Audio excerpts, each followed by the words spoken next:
So we're going to take these two today on a cycle ride along the cycle path which goes right the way down the coast and follows the Atlantic Ocean. And we're going to get off. I'll just show you in a second.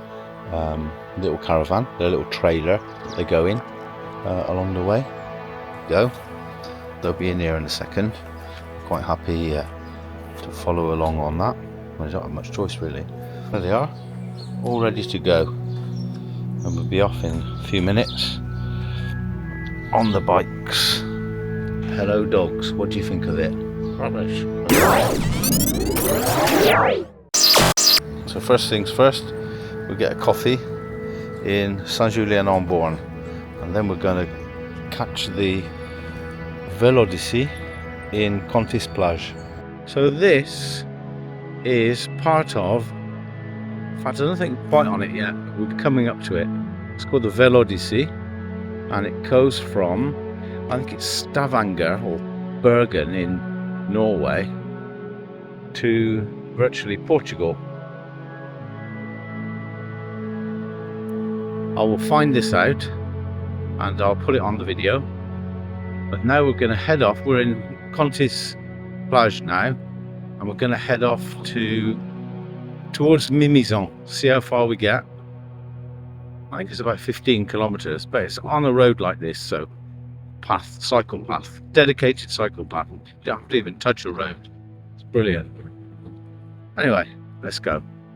This is the lighthouse at Contis. Looks like a big humbug.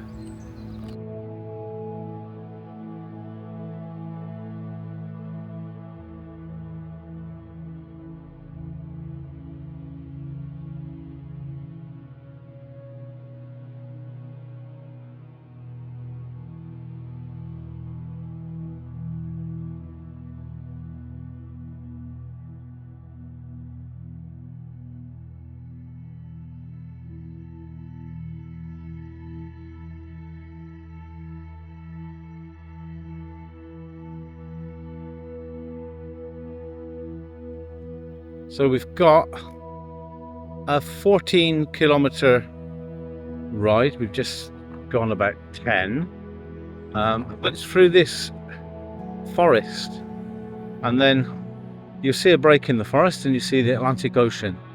It's absolutely fabulous. So if you do come along here, you can actually park your bike up and go on some of these beaches which are totally deserted. Nobody can get there because they can't take their cars. People don't often go.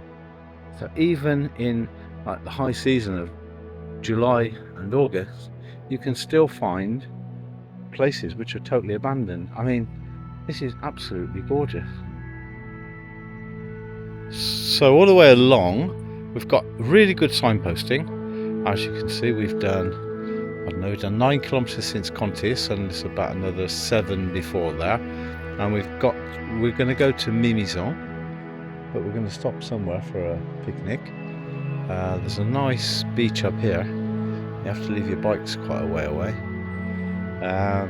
So we have to decide if we're going to have a picnic on the beach or to carry on to Mimizan. So this is one of the beaches which are just off the cycle path. Just cycled right the way up to here, and if you look, we're parked here, which is great. But if you look along this beach, it's not too full. And there's these fabulous beaches going all the way down to Spain. Superb. And not only do you get a fabulous view, it's absolutely clean as anything, but you also get, on these beaches, a public Wi-Fi, free public Wi-Fi, which is, you know, if you need it, it's great. And there's a nice little cafe down there. It looks a bit steampunk, but it's really quite nice. I don't know if it's open now. It looks like it is. You can get a breakfast there, coffee and beer and whatever. It's really, the amount of wildlife you see along here, birds and insects and reptiles and things. It's absolutely amazing. I've seen about 3 different types of woodpecker, a green, a black and a spotted.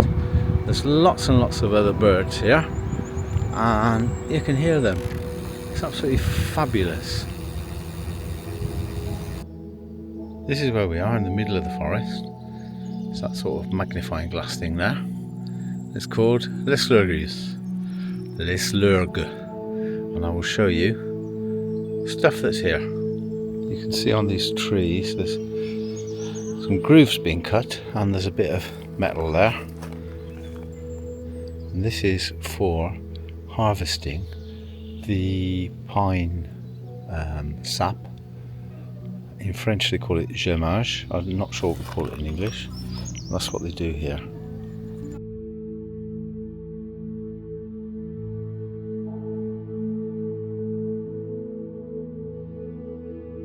It's absolutely beautiful, unspoilt forest. Kilometres and kilometres and kilometres of it. And there they explain the gemmage, but I'm not really sure what it's used for afterwards. And that's what it looks like when it's coming out of the tree, this gemmage.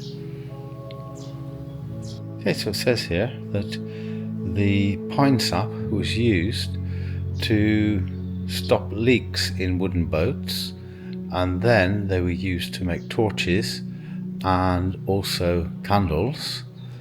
And up until, it says, in 1920, the production of this resin in Leyland, which is where we are, which is Gascony, so where you see the sea earlier, it's the Bay of Biscay, was 178 million litres.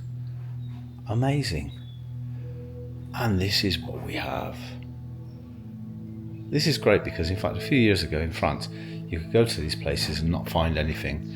And here, right in the middle of the forest, you've got this magic sort of information centre which tells you all about the mushrooms that you should be eating, about the fact that most of the snakes that you see are inoffensive, even though they look a bit dodgy, but they're not.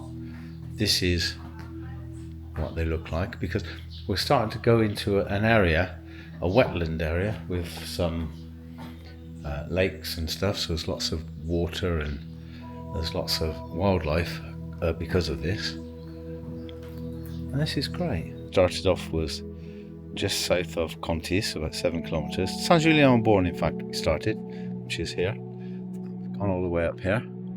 We're going to go up to Mimizan Plage, and there's quite a bit of wetland before we get there. And it's really funny because they've got a carrefour, which is a crossroads of okay, we can see some which are normal, Carrefour de Contis, Carrefour du Phare, which is the carrefour of the lighthouse.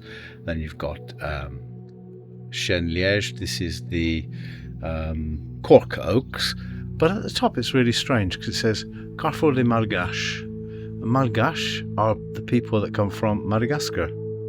So weird, unless they were maybe working in the forest a long time ago. Workout received. And then once again you just ride along. Oh, let's hope I'm not going to break my neck here. It's a load of sand.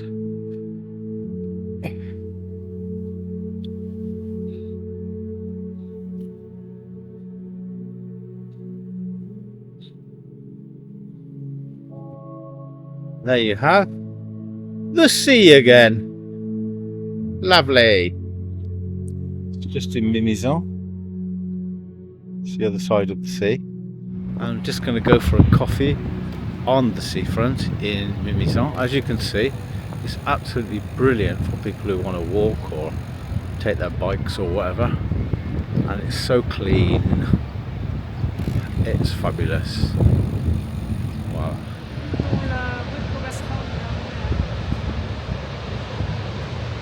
This is Mimizan Plage. I think it's the North Plage, North Beach. Imagine in summer this will be absolutely packed, but end of May, it's lovely.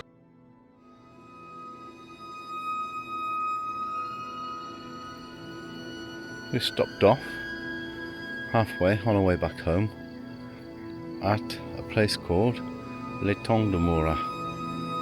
It's in the middle of nowhere, and as you can see, the sky doesn't look too kind, but it's quite warm. Now we're going to go and discover this. Etang is a pool or a pond or a lake, a mini lake. Let's go and have a look.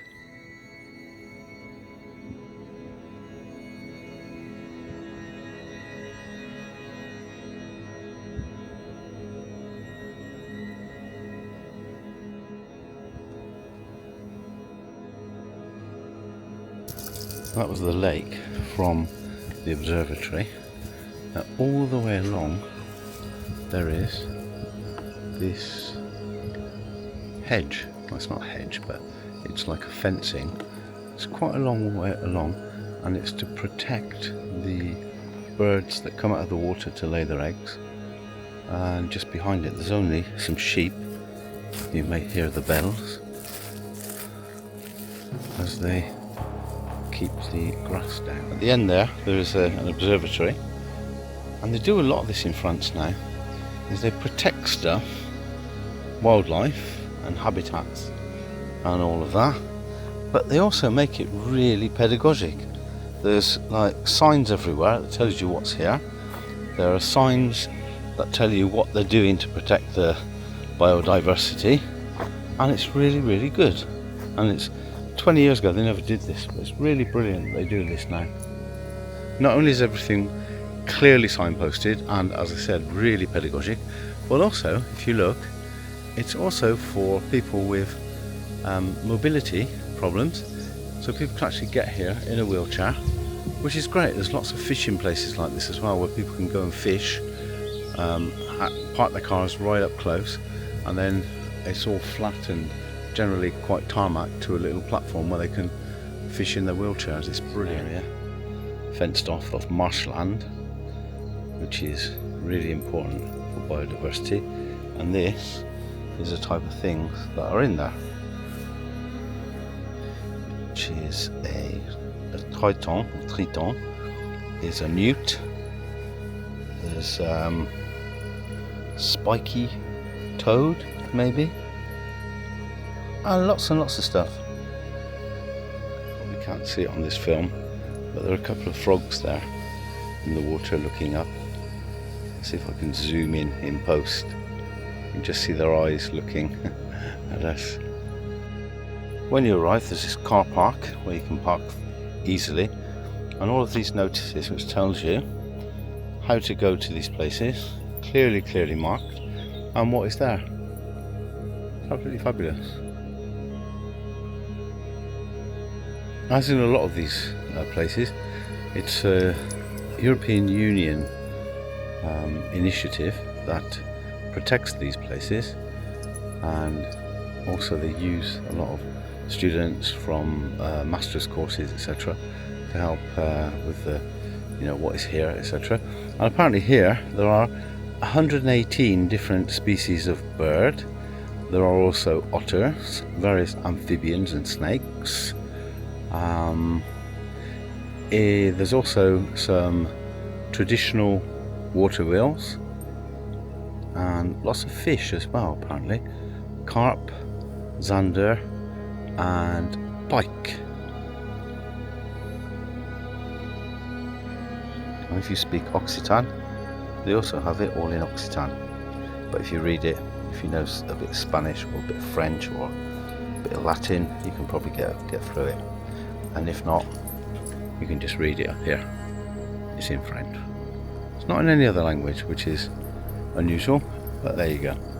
I've just seen a sign saying Chapelle de l'Hôpital, and normally these things are for the Knights Templar, but we'll see. And I've noticed some people who were some pilgrims of Saint Jacques de Compostelle walking up the road, and this is also part of that route, so let's have a look. I've got no idea where it's going to, so I can't stress how much this is in the middle of nowhere, but it's on the pilgrimage route of Saint Jacques de Compostelle, and it was a commanderie of the Knights of St John of Jerusalem, but it was destroyed during the religious wars, the 100 Years' War, and this is what is left of it, and it is a place where pilgrims can stay as well on the way.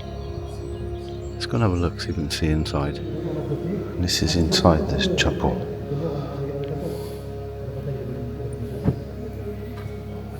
Very simple.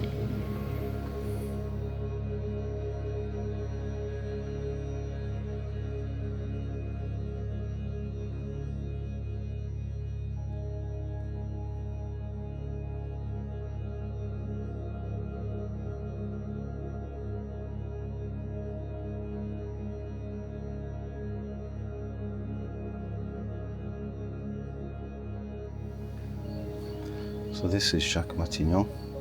He was a sub-lieutenant in the 88th Legion, and he died in Tunisia at 26 years old in 1881. And the chapel dates from the 12th century. See, pilgrims are still going there. This is what they call the Basse Armagnac, basically Lower Armagnac. This is where the grapes are grown to make Armagnac. Armagnac is very similar to Cognac, apart from the fact that it goes through the distilling process, what they call the alembic, once, whereas Cognac goes through twice. So this area is the area of the Three Musketeers.